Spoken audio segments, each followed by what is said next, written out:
You think about a totalitarian state, you think about the Nazis and their goose stepping, and what's happening is that every single person in the military becomes an identical unit, right? They're all uniform, and they're all, in some sense, imitating the dictator in an absolutely perfect way.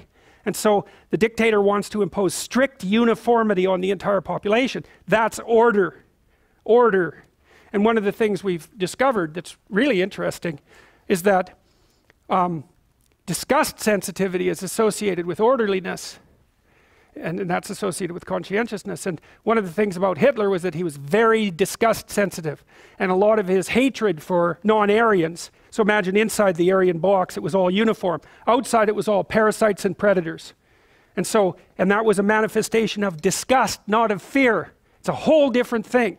And if you read Hitler's Table Talk, which is a collection of his spontaneous dinner speeches from 1939 to 1942. It's a very interesting book. You see that his metaphor for the Aryan race was a body, a pure body, unassaulted by parasites or predators, and that he was trying to erect a border around it to keep all of that away. So it's an immunological disgust-like metaphor. And there's some recent work that was published in PLOS One about 3 years ago showing that brilliant study, should have got much more attention, showing that if you went around and sampled political attitudes in different countries, or even within the same country, what you found was that the higher the prevalence of infectious diseases, the higher the probability of totalitarian political attitudes at the local level. And you can imagine, well, what happens if there's infectious diseases is you want to put borders around everything.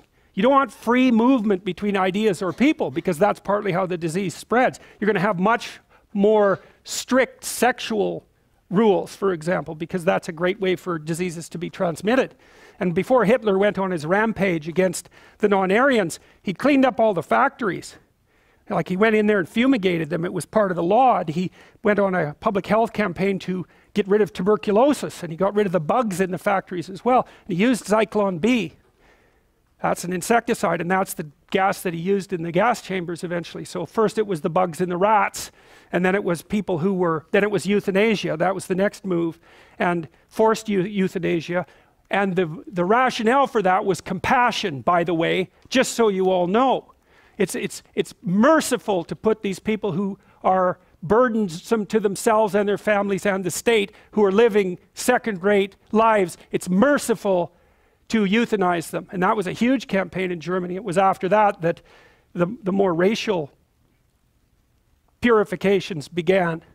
And so that's the disgust thing. That's unbelievably important. It's because lots of times people think that conservatives are more anxiety sensitive than liberals, and that's why they're closed in terms of their ideas. But that doesn't look right. First of all, conservatives are less neurotic than liberals, although the effect isn't that big. So it doesn't look, and they actually are, they score higher in measures of well-being. The most unhappy people are liberal men, by the way. So, but you know, people are often accused, if they're conservative, of being fearful, and that's why they, you know, suppress other people's viewpoints. But that doesn't look right. It's low openness and high orderliness, and that looks like it's associated with disgust, and that looks like it's associated with something called the extended immune system, which is the proclivity of people to keep themselves away from potential sources of contamination. It's really terrifying, because one of the things people often said about Germany was that, you know, it was a very civilized country, and yet it descended into barbarity. But conscientiousness is a very good predictor of long-term success.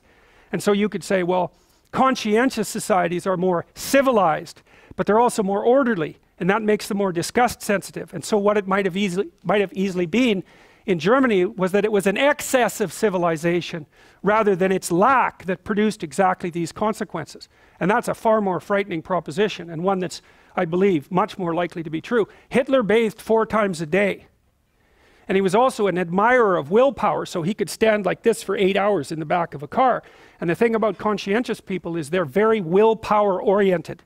And so if you're unfortunate enough to be sick chronically in the house of someone who's conscientious, especially if it's a mental illness, you're more likely to relapse, because the conscientious person is going to be judgmental, and they're going to say to you, if you're schizophrenic, they're going to say, well, if you just organize yourself and get up in the morning and try a little harder, you could overcome this, which is of course true, except you can't, because you're schizophrenic.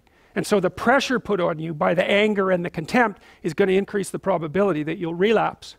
So orderly people are very judgmental. And you know, orderliness is very highly associated with things like anorexia.